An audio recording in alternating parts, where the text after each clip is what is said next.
Ça y est, le président vient de l'annoncer, nous sommes reconfinés. Nous n'avons plus le droit de sortir le soir, nous n'avons plus le droit de sortir le week-end, juste le droit de travailler. Le tout pour éviter évidemment les contaminations et les saturations de lits d'hôpitaux. Les médias alternent alors entre panique du Covid et panique du terrorisme, mettent en scène bien souvent la stupidité, la polémique et l'arrogance, quand le pouvoir, lui, se renferme sur lui-même, abuse de son autorité, bafoue le débat public et se fait applaudir par l'extrême droite.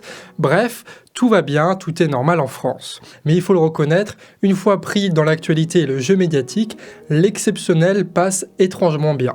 Alors oui, c'est chiant, mais on accepte.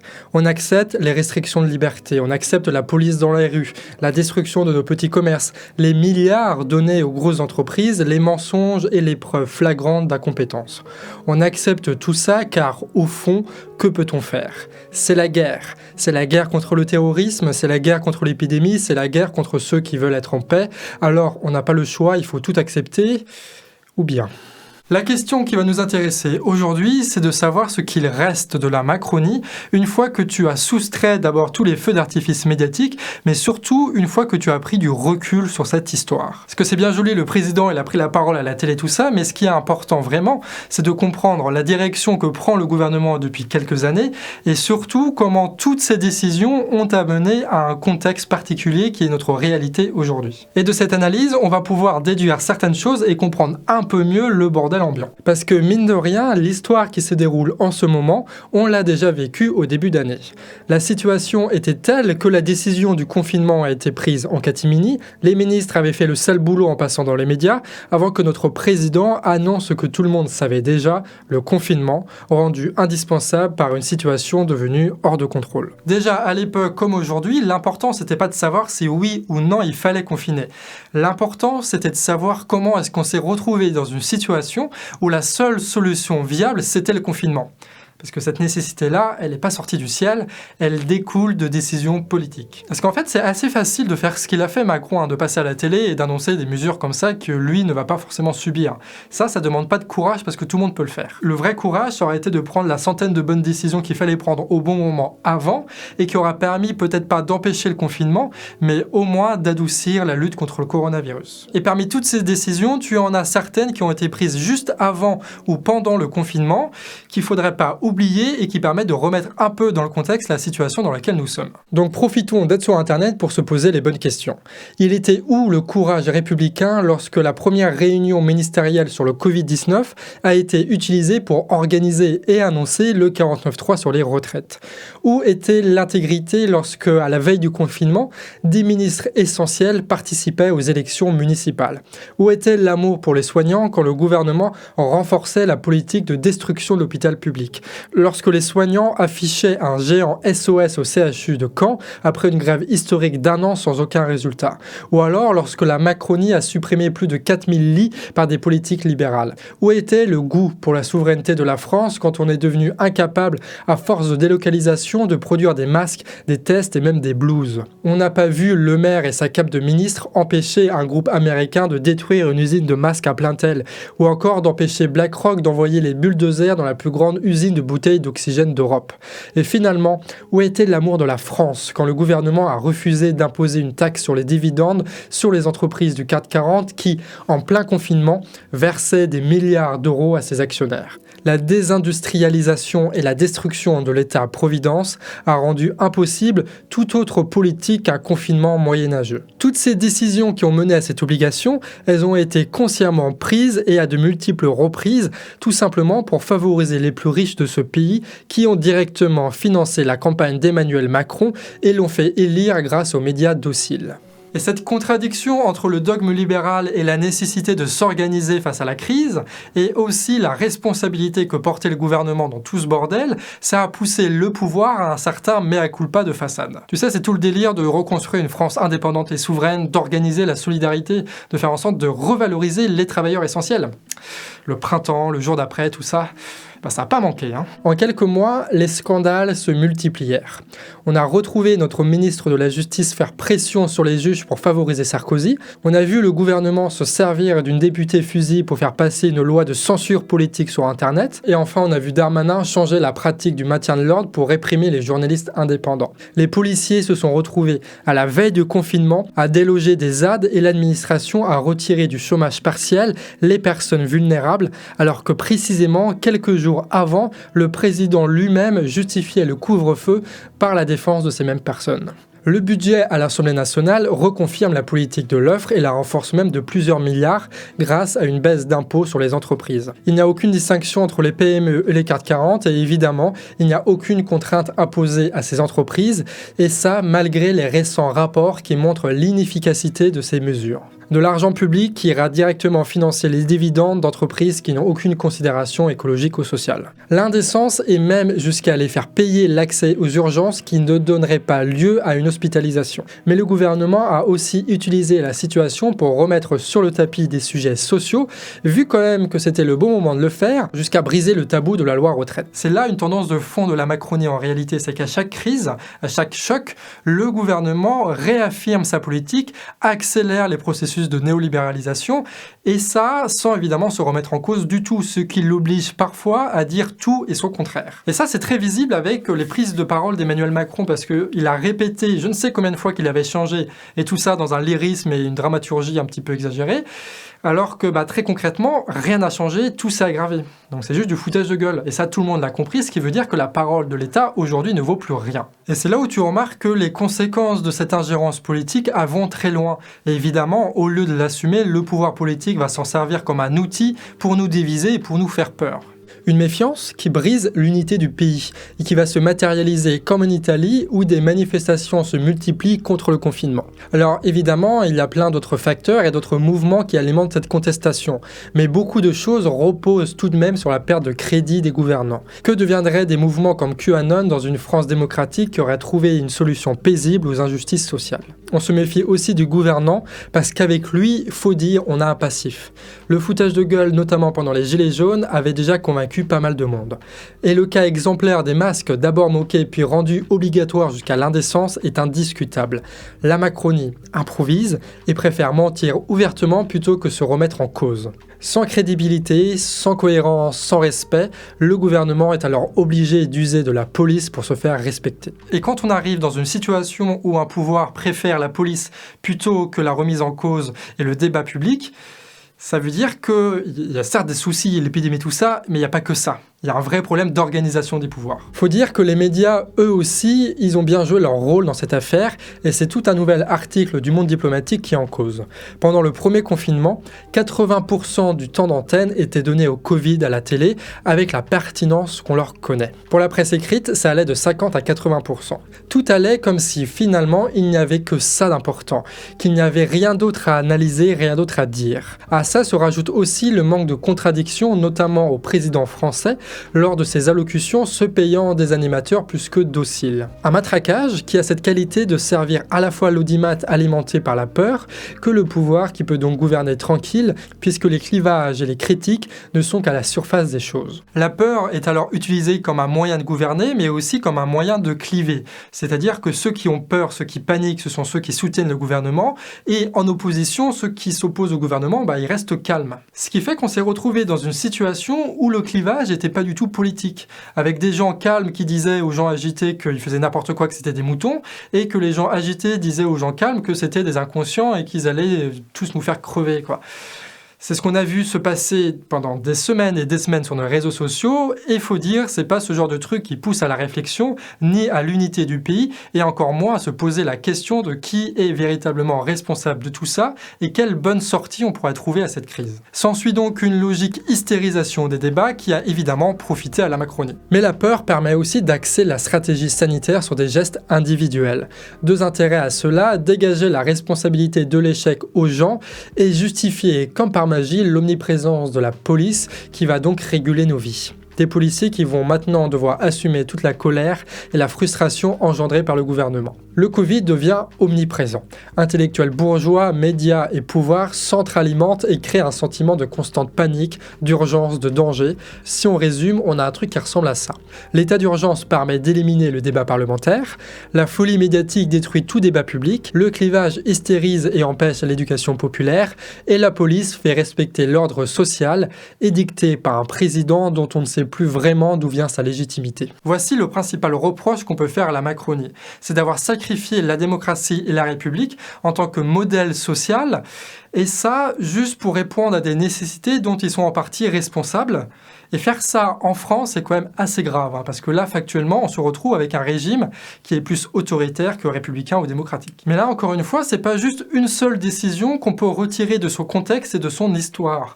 Ça confirme une tendance de fond qu'avait la Macronie depuis des années. En fait, ils n'ont pas changé de direction, ils ont juste accéléré vu que la situation leur permettait de faire passer plein de lois d'un coup. Et pourquoi ça? Tout simplement parce que les logiques internes du capitalisme poussent à détruire à la fois la nature et les hommes, et face aux réalités sociale et environnementale, la machine n'a d'autre choix que d'accélérer le processus pour maintenir les inégalités et le pillage des ressources de l'oligarchie qui gouverne aujourd'hui ce monde économique. La richesse et les privilèges les plus riches de notre pays seront préservés, et même s'il faut pour ça contredire jusqu'à l'identité même de ceux qui nous gouvernent aujourd'hui. Et c'est d'ailleurs l'une des leçons et des analyses qu'on peut facilement faire des attentats de Conflans quand on s'intéresse à la réappropriation politique et médiatique de l'événement. Là encore, Macron a chéri ses occasions pour faire de beaux discours. La République est là, d'après lui, et répondra fermement à celui qui la menace. Mais où était l'institution lorsqu'il fallait soutenir un professeur qui subissait les pressions d'individus qui agissent comme des lobbies communautaires, qui mentent délibérément, qui usurpent des identités et qui font un vacarme stupide sur les réseaux sociaux? Où était la République lorsqu'il fallait faire œuvre de subtilité pour à la fois garantir l'égalité dans l'expression religieuse et aussi réprimer ses abus? Ça, c'est une position qui aurait nécessité du courage. Mais n'est-ce pas précisément ce courage qui est nécessaire quand on se dit républicain et laïque? Et donc on peut se poser la question, à quoi rime ce genre de revendication si ce n'est pas suivi des faits?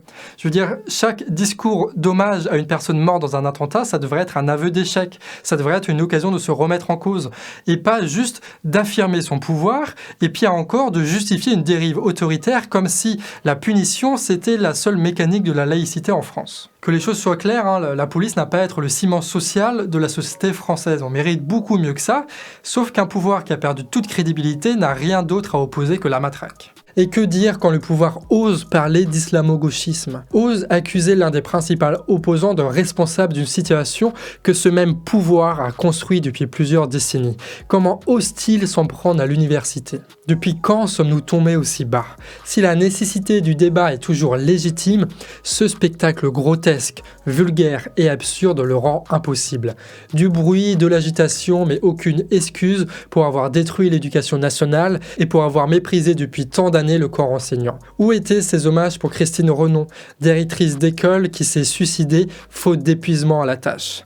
Face aux responsabilités, c'est une polémique qui va au secours du gouvernement et finalement, l'attentat a fini par être macronisé et transformé en outil politique. Jusqu'au point où Marion Maréchal Le Pen, pourtant l'ennemi théorique de la Macronie, a félicité Blanquer et ses stupides polémiques. La Macronie et avec elle évidemment l'oligarchie financière française veut se maintenir au pouvoir. Sauf que pour ça, ils ne peuvent plus vraiment utiliser les mêmes arguments qu'ils ont utilisés en 2017, qui étaient basés, je vous le rappelle, sur rétablir des liens de confiance entre l'élite et le peuple, résoudre le problème du chômage, bien traiter les retraités, ce genre de choses qui sont plus trop crédibles aujourd'hui. Alors, la Macronie joue sur la seule chose qu'elle possède, le pouvoir, qui doit alors s'auto-justifier, et pour ça, à bas la République, à bas la crise, et vive les chocs, et vive l'ordre qui en découle. Ce qui est mis en avant, c'est la sûreté de l'État, quitte à caricaturer les oppositions. C'est la répression, même s'ils bafouent les libertés publiques, parce que ces libertés sont en réalité les causes du désordre d'après eux. La République en marche, comme le parti de l'ordre, qui n'a rien d'autre à offrir que la matraque, et qui, face face aux attentats d'un islam radical, refuse de s'en prendre aux véritables causes. Ni à l'Arabie Saoudite, ce Daesh blanc qui remplit les carnets de commandes de Dassault et les comptes des mosquées salafistes en France, ni le climat conflictuel intercommunautaire attisé depuis des années par la télé et qui permet aux fous de tous côtés de trouver une légitimité.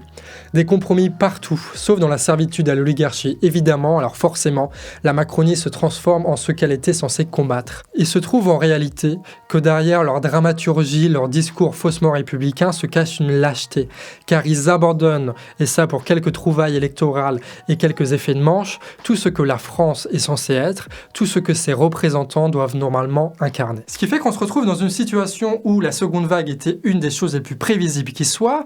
Le président avait même annoncé le 14 juillet que tout était prêt si une seconde vague devait apparaître.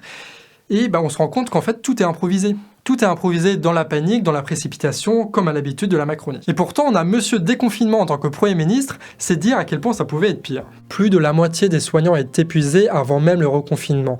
Un tiers d'entre eux songent à démissionner et le gouvernement, au-delà des primes, demande encore d'économiser 1,7 milliard sur le fonctionnement de l'hôpital public. Alors posons une question essentielle.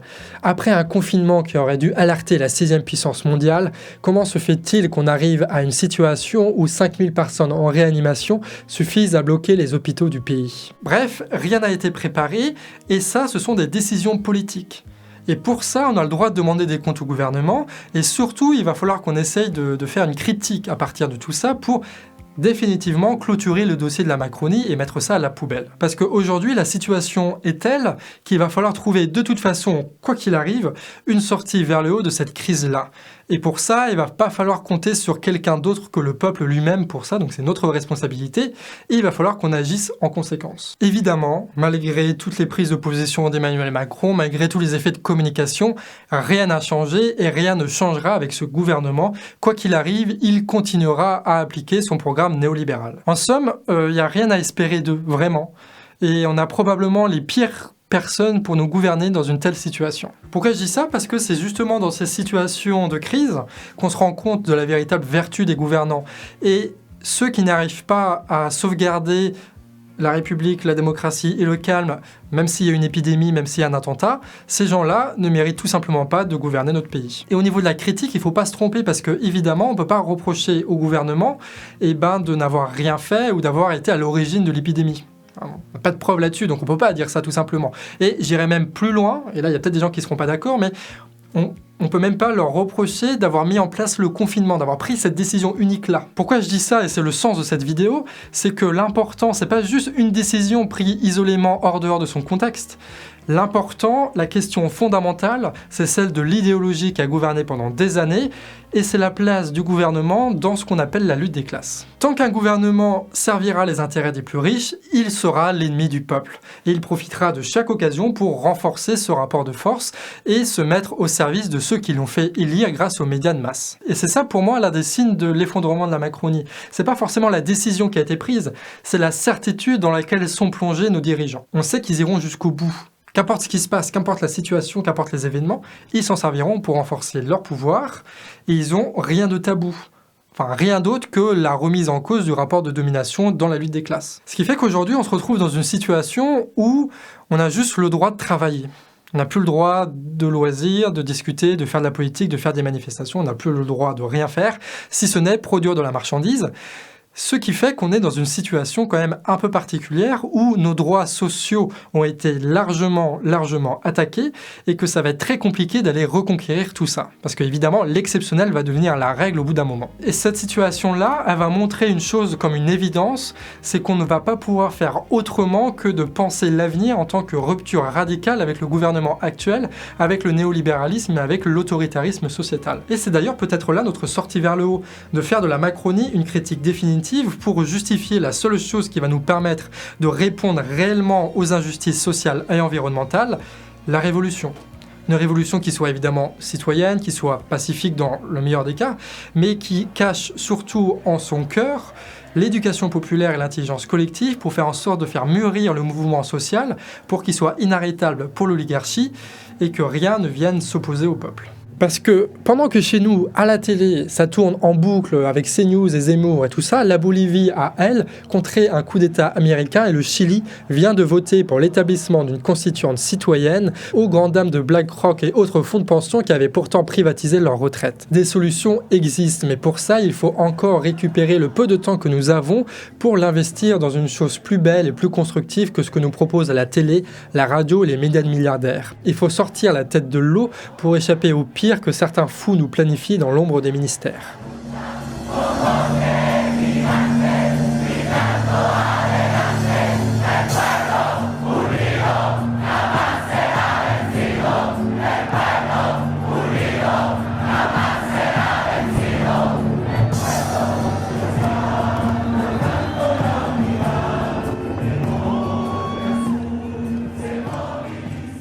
Il n'y a plus qu'à espérer qu'on surmonte cette crise-là de la seule manière possible, c'est-à-dire par l'émancipation intellectuelle et culturelle et médiatique, pour essayer de faire en sorte de se déconnecter totalement du pouvoir oligarchique et médiatique.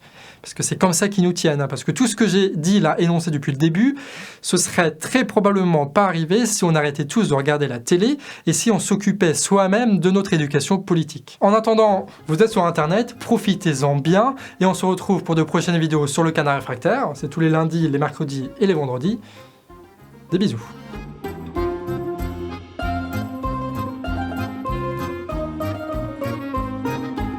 Quack.